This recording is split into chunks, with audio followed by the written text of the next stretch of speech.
ஆண்டவர் இருந்தால் ஏன் இப்படி தீமெல்லாம் நடக்குதும்பாங்க.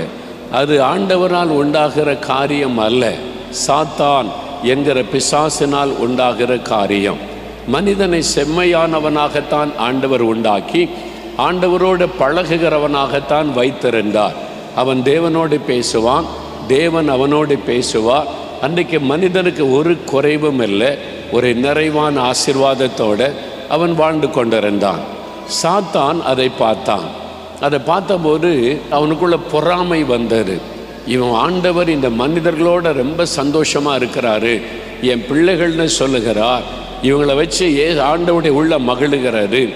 ஆண்டவரை துக்கப்படுத்தணும், ஆண்டவரை வேதனைப்படுத்தணும், ஆண்டவரை அவமானப்படுத்தணும்.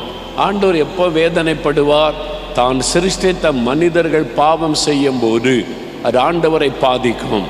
தான் உண்டாக்கின மனிதர்கள் பாவத்தில் விழும்போது அது ஆண்டவருடைய உள்ளத்தில் துக்கத்தை, வேதனை கொண்டு வரும். ஆகவே மனிதர்களை பாவம் செய்ய வைக்க வேண்டும்.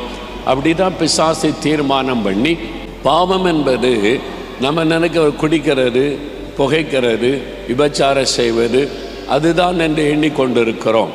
அதெல்லாம் பாவங்கள் தான். ஆனால் அந்த பாவம் எங்கே ஆரம்பிக்கிறது? தேவனுக்கு கீழ்ப்படியாமல் போகும்போது அங்கே தான் அந்த பாவத்தின் ஆரம்பம்.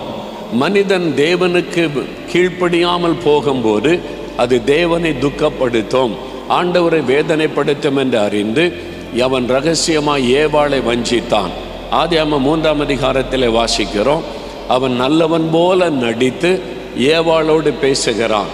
மனிதர்களுக்கு நன்மை செய்வதை போல ஏமாற்றுகிறவன் தான் பிசாசு. முடிவிலே நம்மை அழித்து விடுவான், நம்முடைய வாழ்க்கையை அழித்து விடுவான். அதான் பிசாசனுடைய தந்திரமே. நன்மை செய்வது போல நடித்து கடைசியில் நம்முடைய வாழ்க்கையை அழித்து விடுவது தான் பிசாசனுடைய திட்டம். அதனால் இந்த பிசாசனுடைய தந்திரங்கள் என்று வேதத்தில் சொல்லப்படுகிறது. தந்திரமாக வந்து பேசுவான். அவன் ஏவாளோடு பேசினா, நீ கடவுளை மாதிரி ஆயிரலாம், நீ இதை சாப்பிட்டா கடவுள் மாதிரி ஆயிரலாம், நீங்களே கடவுள் மாதிரி ஆயிட்டா எப்படி இருக்கும்?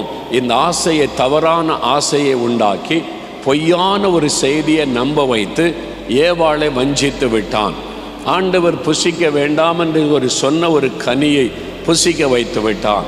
அந்த கீழ்ப்படியாமையினால தான் பாவம் உலகத்துக்குள்ளே பிரவேசித்தது. தேவனுக்கு கீழ்ப்படியாதபடி நம்மை வழி தப்ப பண்ணுவது தான் சாத்தானுடைய முதல் தந்திரம். ஆண்டவர் சொல்லுகிறார், நீ பரிசுத்தமாக இருக்கணும், எனக்கு பிரியமாக இருக்கணும், நீதியாக இருக்கணும், நேர்மையாக இருக்கணும், நீ உண்மையாக இருக்கணும். இப்படி தான்